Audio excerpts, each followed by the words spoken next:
નમસ્કાર, સ્વાગત છે દરેક મિત્રોનું અમારી channel life science with professor માં મોર્ફોલોજી ઓફ ફ્લાવરિંગ પ્લાન્ટ્સ ના આપણે અંત તરફ જઈ રહ્યા છીએ, કારણ કે પુષ્પસૂત્ર પછી ખાલી આપણે કુળોનું વર્ગીકરણ કરવાનું છે.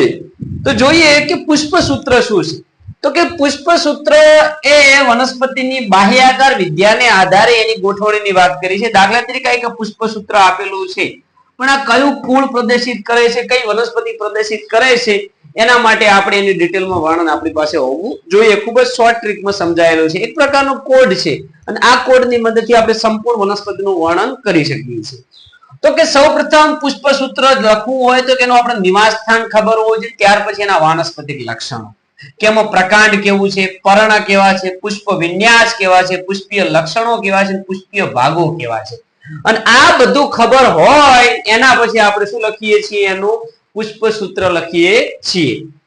બીજી વાત કે જો ચક્ર હોય, વજ્ર ચક્ર, દલ ચક્ર, પુંકેસર ચક્ર, સ્ત્રી કેસર, તેમાં સંખ્યા કેટલી છે, એકબીજા સાથેના જોડાણ કેવા છે, પુષ્પાસન પર સ્થાન કઈ જગ્યાએ છે, પુષ્પ ચક્રો સાથે તેમનું જોડાણ કેવું છે, અને આ બધું ભેગું કરીને છેવટે શું બનાવવામાં આવે છે, પુષ્પસૂત્ર બનાવવામાં આવે છે.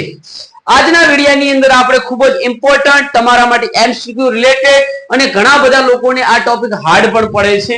તો જોઈએ, પહેલામાં પહેલી વાત કરવા, નિપત્ર એટલે શું. તો કે આપણે દરેકનું વર્ણન પણ કરતા જઈએ. નિપત્ર એટલે શું? કે પર્ણ કે જેના કક્ષમાંથી પુષ્પ સર્જાય છે, જેને નિપત્ર કહે છે. તો જેની અંદર નિપત્ર હોય ને નિપત્રી પુષ્પ કહેવાય બીઆર, જેની અંદર ન નિપત્ર હોય ને કે અનિપત્રી પુષ્પ એટલે ઈબીઆર, અને જેની અંદર નિપત્રિકાઓ હોય ને કહેવાય બીઆરઆઈ તરીકે ઓળખવામાં આવે છે. ત્યાર પછી સમમિતિની વાત કરવામાં આવે કે જો પુષ્પને અર્ય રીતે ત્રિજ્યાવર્તી સરખા ભાગોમાં વિભાજિત કરી શકાય તો તેને નિયમિત પુષ્પ કહેવાય, ના કરી શકાય તો કે અનિયમિત પુષ્પ. તો આ રીતે દર્શાવે એને નિયમિત પુષ્પ, અને ફાઈ અથવા ટકામાં દર્શાવે તેને અનિયમિત પુષ્પ તરીકે ઓળખવામાં આવે છે. એવી રીતે જાતિની વાત કરવામાં આવે કે આ સિમ્બોલ છે નર માટે વાપરવામાં આવે છે. તો આ સિમ્બોલ કોના માટે વાપરવામાં આવે છે? માદા માટે. અને આ સિમ્બોલ ઉભયલિંગી કે જેની અંદર પુંકેસર ને ત્રિકેસર બંને હોય એવું પુષ્પ. ત્યાર પછી વજ્ર ચક્ર આવે.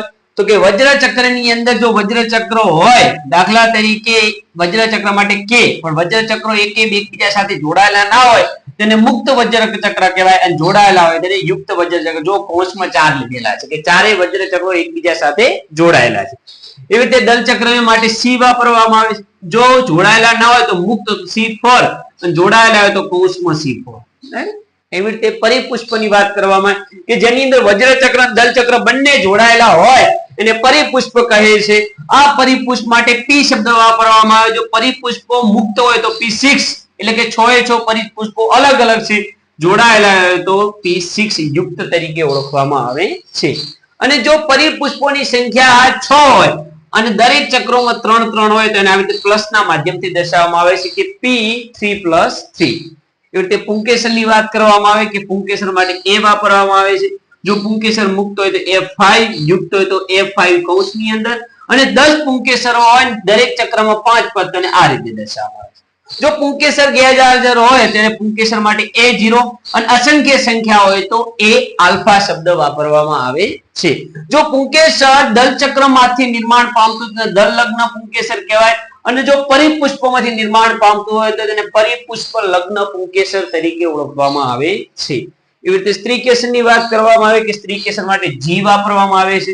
જો 2 સ્ત્રીકેસરો મુક્ત હોય તો એને G2, અને યુક્ત હોય તો કૌંસમાં G2. જો સ્ત્રીકેસર ગેરહાજર હોય તો G0. હવે આગળ વાત કરવામાં આવે છે કે જો આ રીતનો સિમ્બોલ આપેલો કે G પછી નીચે 12 આપેલો છે, 12, અને આવી રીતે 2 આપેલો, એનો મતલબ શું થાય?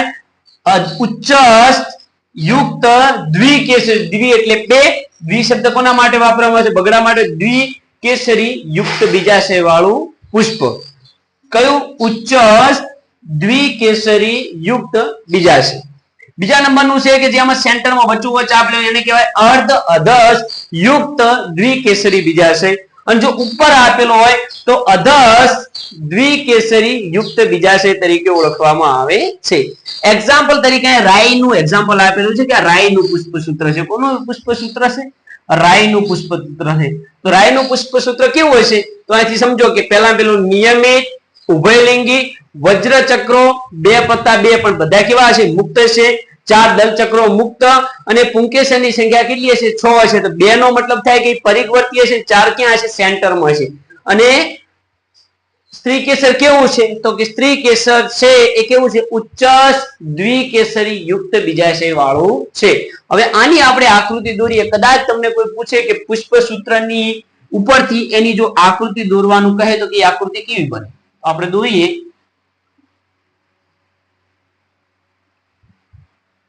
કે સૌપ્રથમ પહેલી વાત કરવામાં આવે કે પહેલું શું આપેલું છે તો કે આપણે વજ્રચક્રો પૂછી છે કે વજ્રચક્રો છે પણ વજ્રચક્ર 2+2 ની અંદર છે તો કે ચલો એક આ વજ્રચક્ર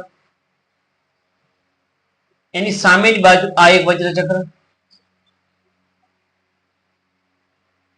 2+2 માં છે એનો મતલબ કે 2 બહાર હશે તો 2 કેવા હશે અંદરની સાઈડ હશે થોડાક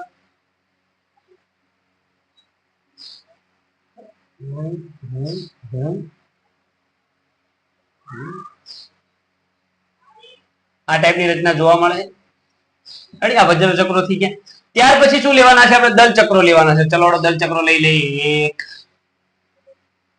2 3 4 આ દલચક્રો લીધા એના પછી આપણે શું લેવાના છે પુંકેસર લેવાના છે તો પુંકેસરો છે તો કે 2 પુંકેસરો કેવા છે તો કે 2 પુંકેસરો થોડાક બહારની સાઈડ છે તો કે આ બહારની સાઈડ પુંકેસરો લીધા અને ત્યાર પછી કેટલા 4 છે તો કે 1 2 3 4 અને સ્ત્રી કેસર કેવું છે તો કે 2 સ્ત્રી કેસર છે પણ કેવા છે જોઈન્ટ છે તો કે તો આ થયું રાયનું પુષ્પસૂત્ર અને આ રીતે સંપૂર્ણ ડિટેલ આપણે ભણવાની છે હજુ આપણે આગળ એનું વર્ણન જોઈએ પુષ્પાકૃતિની રચનાની વાત કરવામાં આવે કે નોર્મલી તે સિમ્પલ છે કે આપણે રાયની અંદર જોયું જ છે હવે આગળ વાત કરવામાં આવે કે સૌથી પહેલું બહાર વજ્રચક્ર દોરો ત્યાર પછી અંદર તરફ દલચક્રના અંદર પુંકેસરના અંદર સ્ત્રી કેસર અને છેવટે જરાવી વિન્યાસ દર્શાવવા હોય તો પણ તમે દર્શાવી શકો છો કેટલી વખત પુંકેસર ના દર્શાવવા હોય પુંકેસર ગેરા તો વંધ્ય પુંકેસરની વાત કરવામાં આવે તેના માટે